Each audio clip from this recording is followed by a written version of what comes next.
Merci Baneko. Mais il y a aucun mois, Bino Soboyebi mwana mboka Jekobea. À Kota Boloko pour na mamboitali mboka. Bon moni sorti na union c'est toujours na drapeau. Bozo mona oya ala na se awa eza Jekobea. Bozo tala elongo na batebele. Bayibi eloko ya mutute. Mais na lingi na yeba nani apesi ordre ya kosala eloko ya boye. Mwana mboka na moni président Emani représentant la jeunesse. Il y a parti au pouvoir. Président Emani Mbote. Mais bazo bangati. Oui, ça va signe à fin il y a système. Et toi ebi ke bang présidentiel longa ki bango lobby PP plus to longi bango. Tozo bangelo côté ba système ba jeune avant ba sala ki kala ba bosani. Président Emani la mito tozo na président de la République.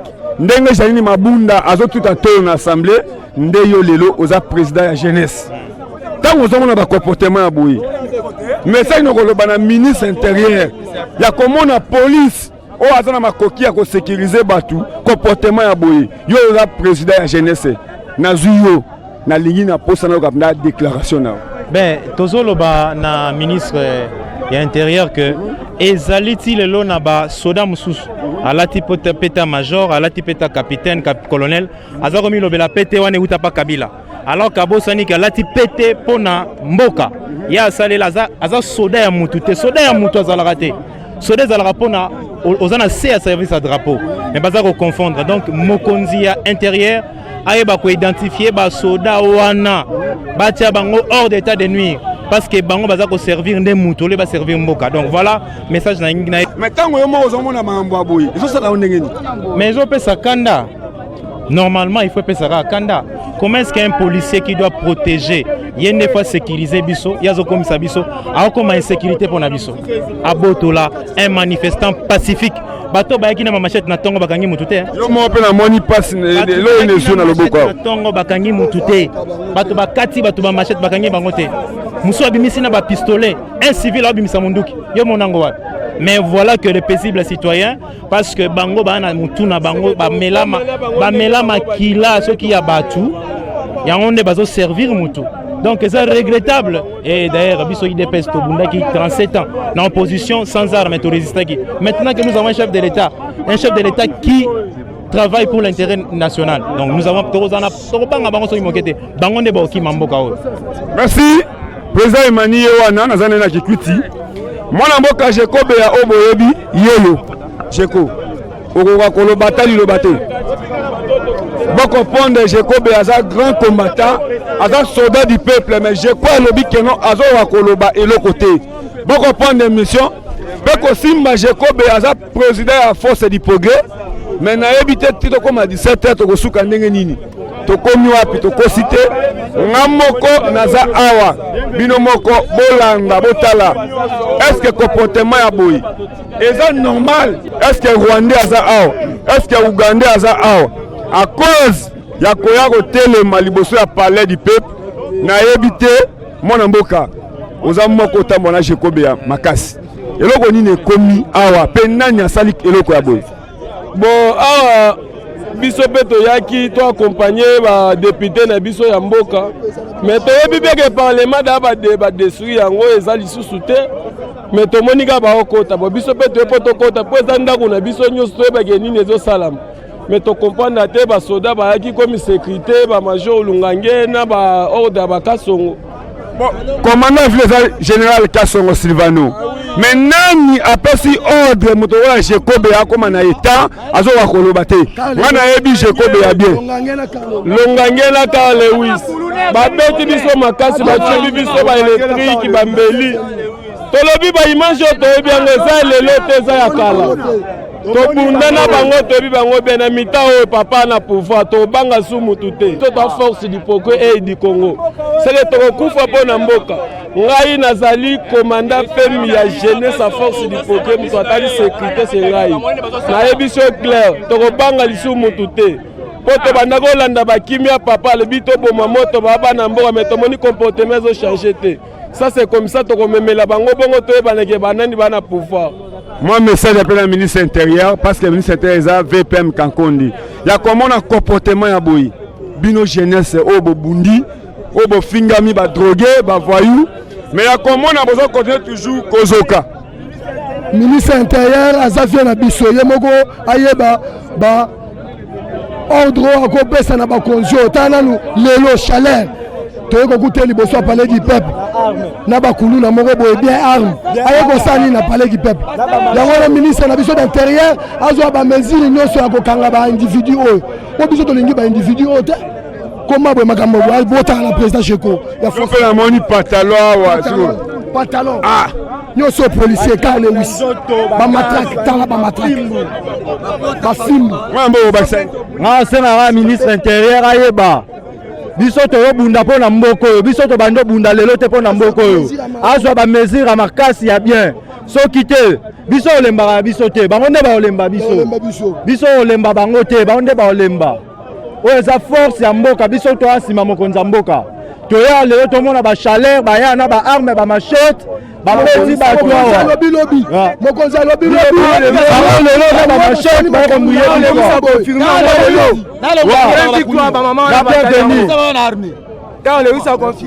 Merci Bandeko. Maintenant, Kamwe, Kokoma a un amont au député, mais les compteurs députés pour représenter le peuple. Mais bateau va courir à Bazaba électeur. Baza devant parler du peuple. Mais les députés vont Bazaba FCC, Bazaka cash, mais le peuple a appelé ça que Moussala. Au Yabi, sous valeur n'a été. Mais je pense que non, police, ça va pour battre la Congolais. Police, ça va pour la Bébisate. Et ça va comment on a tenu la police.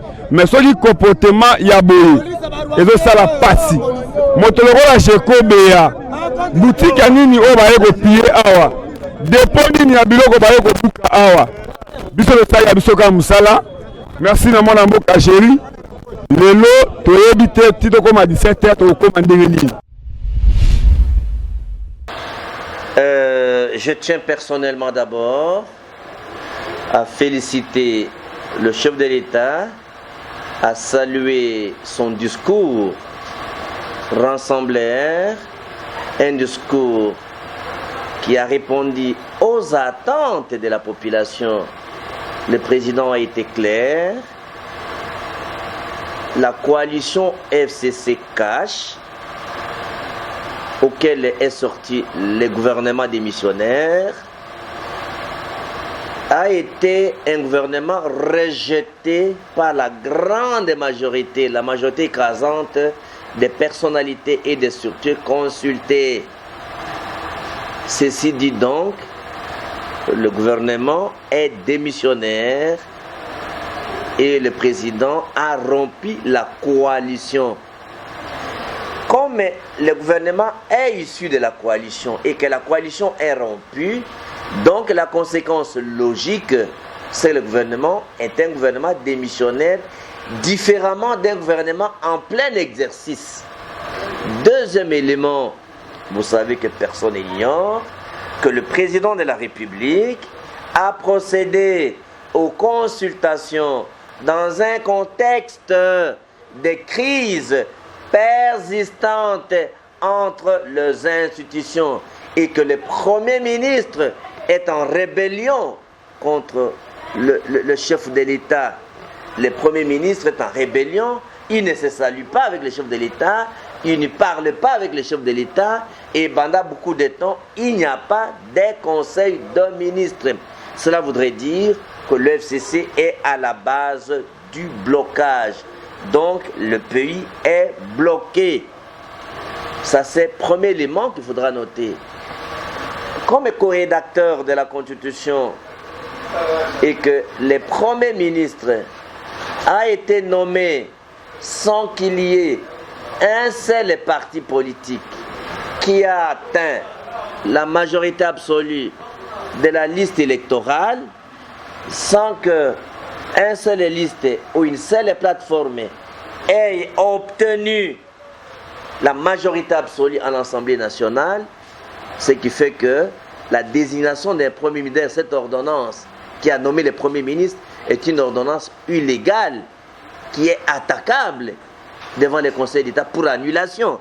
Alors, le président de la République a accordé une faveur au FCC, mais la volonté de désigner un informateur, parce qu'il n'a pas encore nommé un informateur, la décision, la volonté exprimée du chef d'État de nommer un informateur, il n'a violé aucune constitution. D'ailleurs, tous les discours du chef de l'État n'a violé, que ce soit l'analyse, les décisions, il n'a violé aucun article de la Constitution. Donc, la décision, le discours du chef de l'État est constitutionnellement correct. La désignation d'un informateur, la Constitution n'a pas dit qu'on ne peut pas désigner un informateur pendant qu'il n'y a aucun parti, aucune coalition en l'Assemblée nationale qui a atteint la majorité absolue. D'ailleurs, il faut répliquer au FCC. Est-ce qu'il y a un seul député qui a été élu sur la liste électorale intitulée FCC? Il n'y a pas. Est-ce qu'un informateur a identifié légalement pour dire que l'FCC a la majorité? Alors, raisonnons pas l'absurde qu'ils ont la majorité. Quelquefois est vrai, l'FCC serait à l'aise de confirmer sa majorité lorsqu'un informateur serait désigné. D'ailleurs, les gens qui devaient être heureux et à l'aise sur l'FCC, ok, le président a rempli l'alliance, il veut désigner un informateur, il faut acclamer le président pour confirmer leur légitimité. Et deuxième élément de contradiction à relever, le chef de l'État n'a pas remis en cause la légitimité de député. C'est à tort que le FCC, par mauvaise foi, vient le présenter à l'opinion comme si le chef de l'État a remis en cause la légitimité des députés. Le chef de l'État, par contre, a appelé, a fait un appel pathétique aux députés, aux sénateurs, pour sauver le pays à danger. Comme chercheur en droit parlementaire, notez que la discipline de député, ou bien le mandat des députés et la discipline face aux urgences de son parti politique, aucun député ne suivra le mot d'ordre de son parti lorsque le mot d'ordre est contraire aux intérêts des électeurs. Vous avez vu la joie de la population lorsque le président a annoncé cette décision-là hier. Donc la question de l'informateur, c'est une question qui est réglée par la Constitution. Le président n'a pas contesté la décision des députés. Le président, tout ce qu'il a dit est conforme à la Constitution. Le FCC dit quand même prendre acte et demande au CACH de tirer toutes les leçons ou les conséquences de ces discours en commençant par faire démissionner ces membres qui sont au sein du gouvernement. Oui, mais vous savez que d'abord le FCC, c'est une comédie. Hein? Tout ce qu'ils disent là, ils ne croient pas à ça. Hein? Tout ce que Némi Moulin a dit là, c'est de la comédie, c'est l'agitation, c'est l'énergie de désespoir en fait. Némi Moulin, tout ce qu'il dit là, c'est l'énergie de désespoir. C'est une comédie, c'est une mise en scène, c'est de la théâtralisation politique. D'abord, le chef de l'État a donné son discours et son appel dans un contexte de crise institutionnelle persistante entretenue et causée par le FCC. Même un enfant de 2 ans est au courant que les institutions sont bloquées et que le chef de l'État, dans son rôle d'arbitre, de garant de la nation, dans son rôle de régulateur des institutions, il est le seul responsable si ça ne marche pas au pays. Le pays lui donne, la Constitution lui donne le pouvoir d'arbitrer. Makambo Obotuninga ya réaction ya FCC pour un discours monene ya mokonzamboka au peuple mobimba peuple nyonso ba sepela ngo makasi ngai moko pe na compte à partir na ngai MLP pe na compte ndenge na ngai na kombo na ngai moko na pesi mokonzamboka merci mingi pote ye azali na logique ya vision ya peuple d'abord oyo azuka mamboka na likanisi ya kopesa biyano na mitungisi pe na passe ya population pote pona ko sepelisa bana mboka na yango na pesi merci pour abengi population ayoki bango pe mikano nyosa azui e kangami na bolingo ya bana mboka elandi bosenga ya bana mboka na yango misala nga liboso ya ko remercier mokonzamboka soko olandi ko banda makambo nyonso depuis mokola bengaki pona bato baya ko yandola na invitation na ye ti analyse na mikano nyosa azui et aussi constitution abuki ata article mon côté ya Mobutu Lukonzi donc alandi vraiment atosi mibeko alima vraiment na mulongo nyonso il faut qu'on fêter makasi bato o bazo yemba bozo tuna ngai bato ya Kabila FCC o bazo yemba boyeba ke baza kondima mamazolo bate bango baza kondima nango te omoni mutalinga kufa a patapataka asaka agitation donc nde yango donc baza kondima te bango moko bayebi ke ba perdre pouvoir bolugandi na kozongela pouvoir bakozongela yango te esengo na bino ta mokonzamboka apesi mikano na minene nde mosengaki epesi bango kanda bandimaki te ke population bakosepela na biyano oyo population peuple congolais bapesi na mokonzamboka pe mikano o mokonzamboka oyo apesi elongo na peuple na ye donc makambo ya économie informateur moto akaka kotanga banani baza ebele na parlement etosi mibeko nango likanisi wana etosi mibeko